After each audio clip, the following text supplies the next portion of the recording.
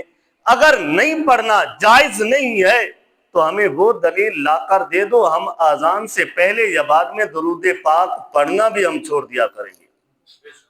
کوئی ایسی دلیل نہیں ہے. ہر چیز کو صحابہ کرام کے اقوال یا افعال سے ثابت نہیں کی جاتی. عموم معاشرہ کو بھی دیکھا جاتا ہے, معاشرے کے اصول کو بھی دیکھا جاتا ہے. اور جب حضور صلی اللہ علیہ وسلم کا دور اقدس تھا, صحابہ کرام تھے, تو اس طرح کے بد عقیدہ لوگ بھی تو نہیں تھے جو درود و سلام پڑھنے سے روکنے والے ہوں. جب وہ تھے نہیں تو درود و سلام بھی پڑھا نہیں جاتا تھا. جب زمانہ بدلتا گیا, لوگوں کے اندر منافقت آتی گئی, عشق مصطفیٰ سینوں سے نکلتا گیا اور کفر کے یلغار ہمارے سینوں کے اندر پیوست ہوتی گئی, تو پھر ہم نے یہ لازمی سمجھا کہ جب اذان دینی ہو تو اذان کے ساتھ اپنے نبی پر درود و سلام پڑھنا بھی ضروری سمجھ لیا. اس دور میں کیا پتنگ اڑائے جاتے تھے؟ اس دور میں کیا 23 مارچ کو یوم پاکستان یا دفاع پاکستان منایا جاتا تھا؟ یا 14 اگست کو آزادی پاکستان منایا جاتا تھا؟ اب کوئی دلیل لے کہ میں آزاد پاکستان منانے کا قائل نہیں ہوں, 14 اگست کا میں قائل نہیں ہوں, کیونکہ اگر یہ صحیح ہوتا تو میرے نبی نے منایا ہوتا یا میرے اصحاب نے منایا ہوتا. جب یہ اس دور میں تھا ہی نہیں تو پھر یہ ثبوت ہم کہاں سے لا کر رکھیں گے؟ ہر چیز کا اپنا ثبوت ہوتا ہے, اپنی دلیل ہوتی ہے. ایسے تو نہیں کہ کوئی بندہ کہے کہ بریانی صحابہ نے نہیں کھائی تھی تو آپ کیوں کھا رہے ہیں, تو دلیل تو کسی صحابی نے بریانی کھانی ہے تو پھر ہم بھی کھایا کریں گے. تو صحابہ کے دور میں بریانی کیسے بنتی؟ وہاں تو روٹی کے بھی لالے پڑے ہوئے تھے, روٹی بھی آسانی سے میسر نہیں ہوتی تھی, اور صحابہ کرام ایک کھجور لے کر تقریباً 4-4 5-5 آدمی ایک کھجور سے غدارہ کیا کرتے تھے. آج ہم شادیوں میں کتنی ڈشیں ہمارے سامنے ہوتی ہیں اور کس قدر ہم بے رحم ہو کر اس کھانے کو ہم فارغ خراب کر رہے ہوتے ہیں, اس کھانے کو ہم ضائع کر رہے ہوتے ہیں. تو اگر کوئی ثبوت مانگے کہ بتاؤ میرے نبی نے بریانی کھائی تھی یا میرے اصحاب نے بریانی کھائی تھی, تو ہم کہاں سے یہ دلیل لائیں؟ کوئی بھی نہیں, کیونکہ ہر دلیل کا اپنا ایک اسلوب ہوتا ہے. ہر چیز کے بارے میں دلیل نہیں دی جاتی. کبھی ان سے بھی دلیل لی جاتی ہے کہ بتاؤ اگر میرے نبی نے بریانی نہیں کھائی تو کھانا حرام ہے, اگر حرام ہے تو تم نے کبھی پھر بریانی کھاتے ہوئے نظر نہیں آنا چاہیے. تو اسی طرح سے ہم درود و سلام پڑھتے ہیں, نماز کے بعد سلام پھیرنے کے بعد ذکر و اذکار کرتے ہیں. تو ہم اذان دیتے ہوئے پہلے یا اذان کے بعد ہم درود و سلام کے نذرانے پیش کرتے ہیں.